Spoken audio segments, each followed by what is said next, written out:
सो अगले दिन ठाकुर जी सवेरे उठे और देखने लगे यशोदा मैया देख तो नहीं रही, और ठाकुर जी चुपचाप गए महाराज जहां पर सारे मक्खन दूध दही रखे, वहां पहुंच गए गौरस भंडार में। और गौरस भंडार में एक मटकी के ऊपर से ढक्कन हटाए करके जैसे ही ठाकुर जी ने हाथ बोर के पानो प्रारंभ किया, सामने एक खंबा था, उसमें मणि लग रही थी।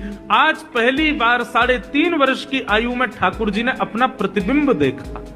ठाकुर जी ने जैसे ही प्रतिबिंब में अपने रूप को देखा, अपने रूप को देख करके ठाकुर जी बोले, हो तू भी आयो यहाँ चोरी करवे? अपने आप से बात कर रहे हैं ठाकुर जी। अरे मैंने कही तो हती अपने अपने घर में चोरी करनी है, तू दारी के मेरे घर में आगो चोरी करवे?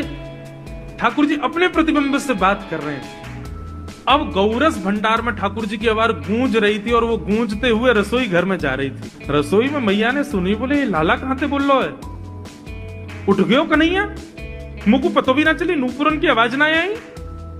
मैया दौड़ करके गई तो देखा ढूंढते ढूंढते गौरस भंडार में ठाकुर जी अपने प्रतिबिंब से बात कर रहे हैं। कितनी सुंदर झांकी है ठाकुर जी की। ठाकुर जी मक्खन पा रहे हैं। बोले अच्छा अब आ तो गए हो यहाँ पे, लेकिन सुन चुपचाप चोरी करके भाग जाइयो, मेरी मैया बहुत मारेगी तोकू। बाकू यदि पतो चल गई तू चोरी कर रहा है तोकू उखलते बांध देगी, मेरी मैया बहुत मारेगी। चुपचाप चोरी कर और निकल ले यहाँ से। ठाकुर जी चोरी की बात कर रहे थे, यशोदा मैया ने पीछे से सुनी, लाला ओ कन्हैया। ठाकुर जी घबरा गए, मैया कैसे आ गई? हाँ मैया कौन से बात कर रहे हो तू? अरे मैया देख हमारे घर में चोर घुसायो है। अपने प्रतिबिंब को दिखा करके ठाकुर जी कह रहे हैं, देख मैया हमारे घर में चोर घुसायो, जे चोरी कर रहे हो हमारे यहाँ के मक्खन की, तो मैया को पकड़वे आयो हूं। नन्हे से गोपाल, बहुत मधुर लीला। मैया हंस भी रही है और क्रोध भी कर रही। बोले अच्छा जो चोरी कर रहे हो? बोले हाँ।